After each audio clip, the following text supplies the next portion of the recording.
into Gabby Williams, got hit in the forehead, and it caused 2 black eyes. And you can still see some of the remnants of them, and now she's sporting the bloody lip. She is as tough as they come. Lexie Hull showed up to the game against the Chicago Sky with 2 black eyes, left with a busted lip, and still played one of the toughest games of her career. But what really has fans talking is what she said after the game. The Fever didn't just beat Chicago, they showed why they're not sneaking into the playoffs. They're changing who they are as a team. And Hull's post-game words might end up being the quote that defines their playoff push. Caitlin Clark's season-ending announcement hung over everything. Bow! That's a W. Made it out. All we gotta do is keep making it out. Woo! Dubs!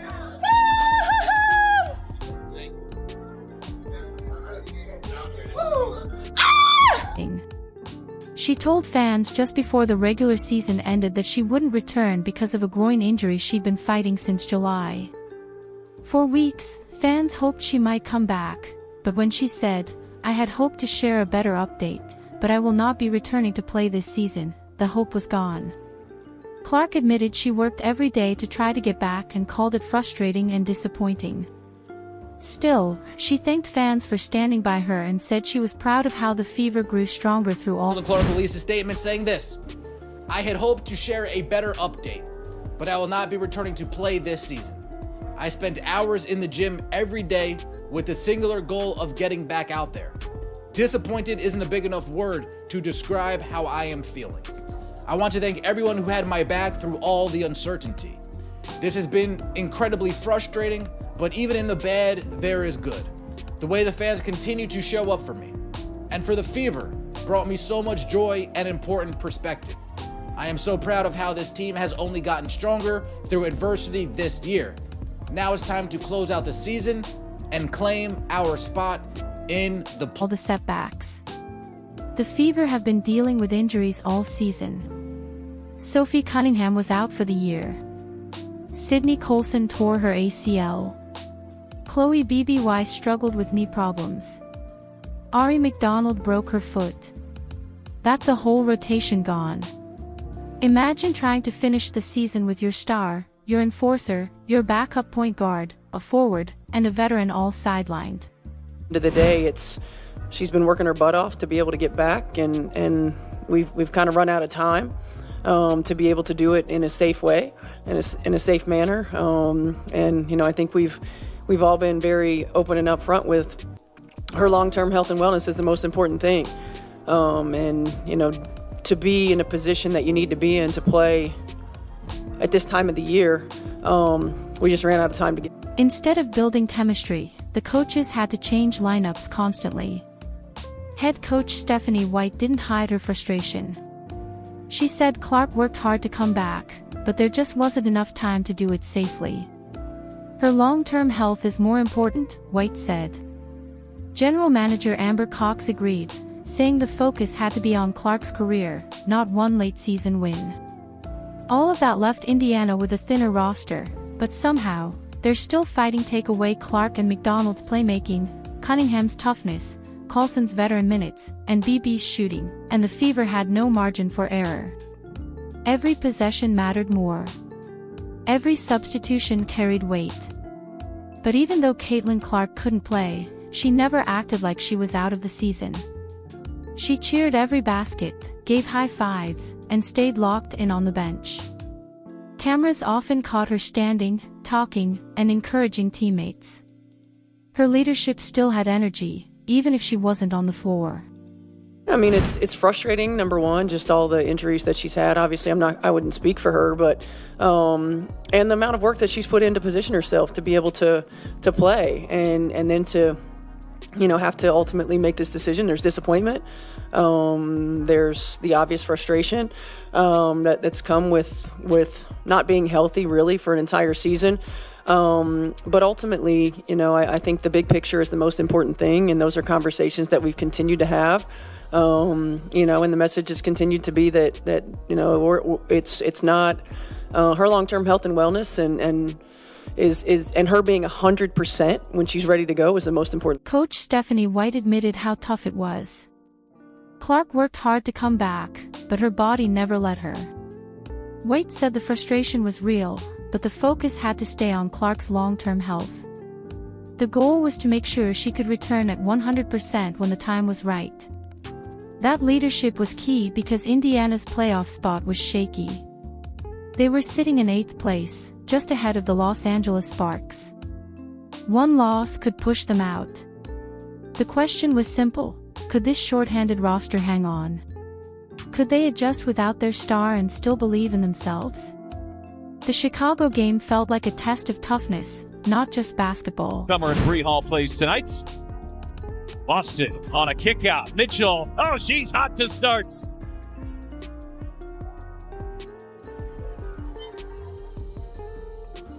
Mitchell finds Dantas, who rolls and lays it in. Indiana didn't have glamour or flash, they had grit. That grit turned the matchup into a statement. The scoreboard said 97-77, but the result meant more than numbers.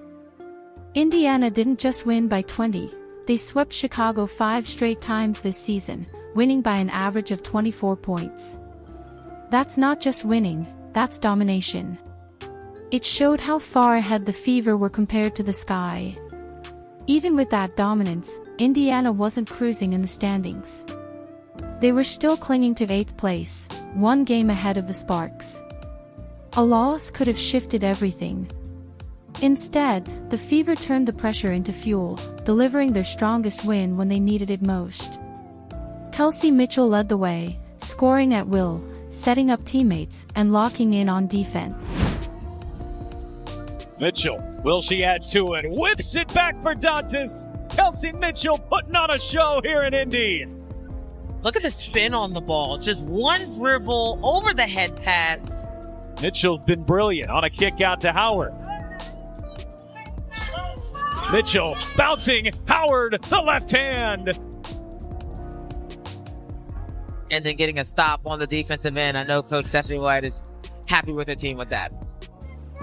Mitchell being hounded by Atkins, trying to shake her. Mitchell bounces inside, and Howard gets the roll.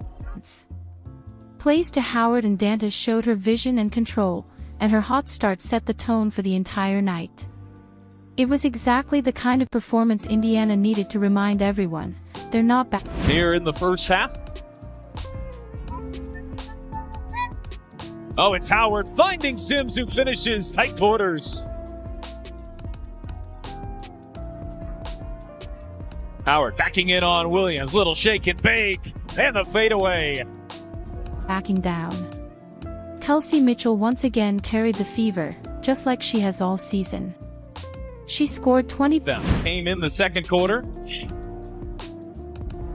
Indiana's just been able to hold Chicago at an arm's length here tonight. And Natasha Howard putting together one of her best games of the season. Missing that little bunny, just the possession before, comes up through the contact, goes straight to her chest. Not a... Sims finds some space and can't get the roll. Howard charging, tips it, comes down with it, and flips it home. Points and handed out 8 assists, running the offense with confidence. She wasn't just looking for her own shot, she was creating for teammates while still knocking down buckets when the team needed her most. She is the team's leading scorer with Angel Reese not available. Hull lob it inside. Boston spins and finishes. So far in the second half, it's been one step forward, one step back for the Sky. Boston turns the corner on Cardoso, banks it. Right behind her was Natasha Howard, who put up 18 points, grabbed 7 rebounds, and stole the ball 4 times. She made there by Williams. Petty powers through traffic and is able to finish.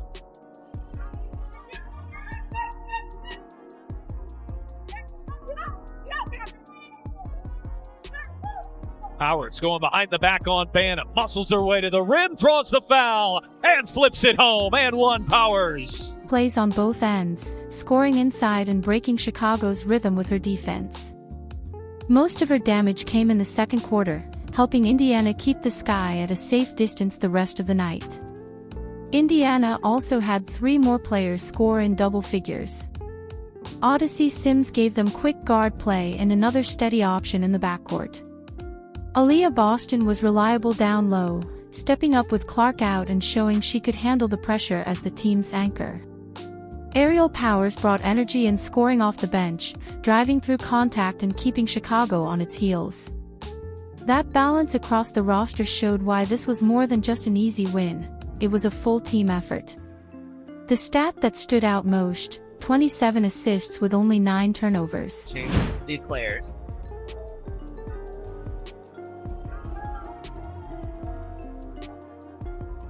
Here's Michaela Timpson checking in for her first minutes and banking it home. That's efficiency. Despite injuries forcing constant lineup changes, the Fever weren't forcing shots. They trusted each other, moved the ball, and created high percentage looks all game long. Chicago couldn't keep up, and the Fever pulled away long before the final buzzer. This win wasn't just about padding the record.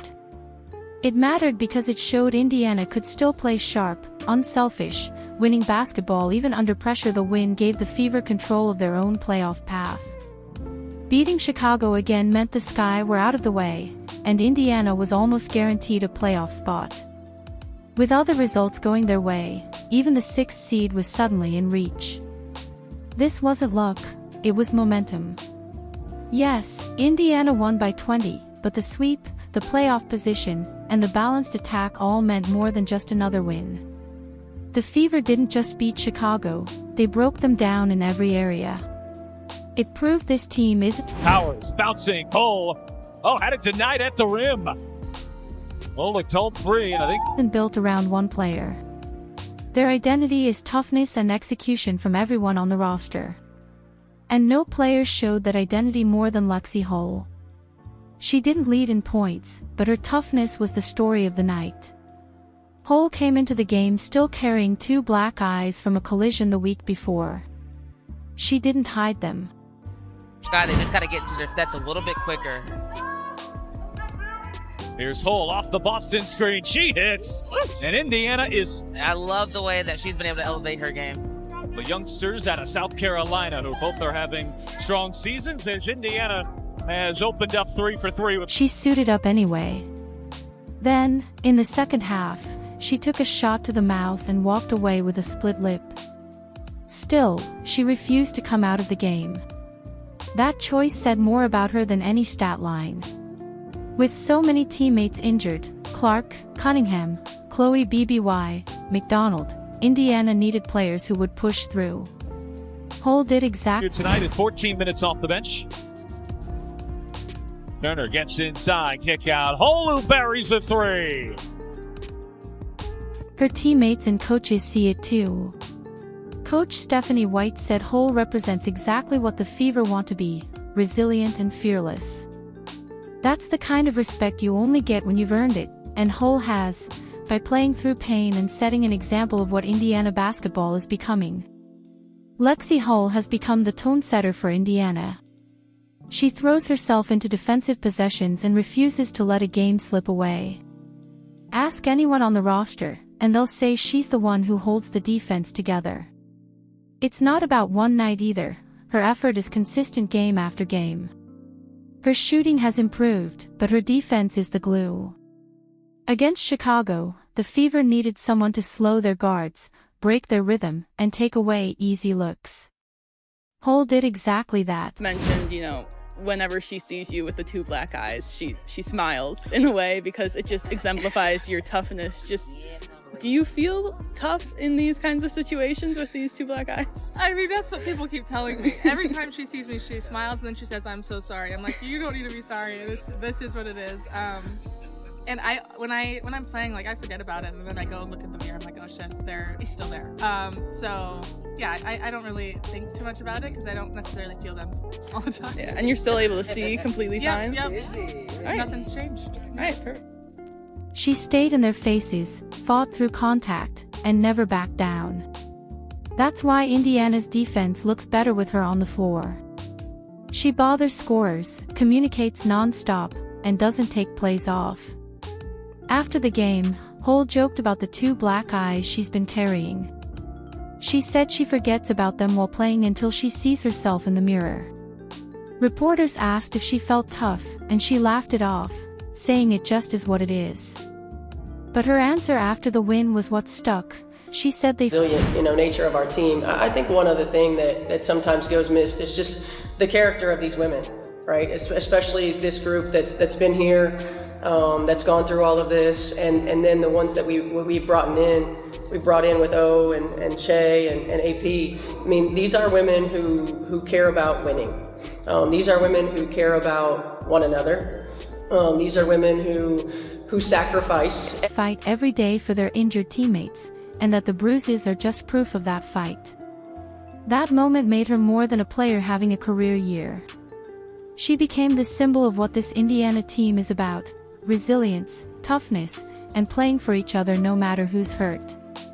Coach Stephanie White said it herself, this group sacrifices for each other, cares about winning, and Off count, the Fever have beaten the Sky by 12,000 points in their 5 games this season. I'm not perfectly sure on that number, but it seems correct, as they smack the Chicago Sky yet again.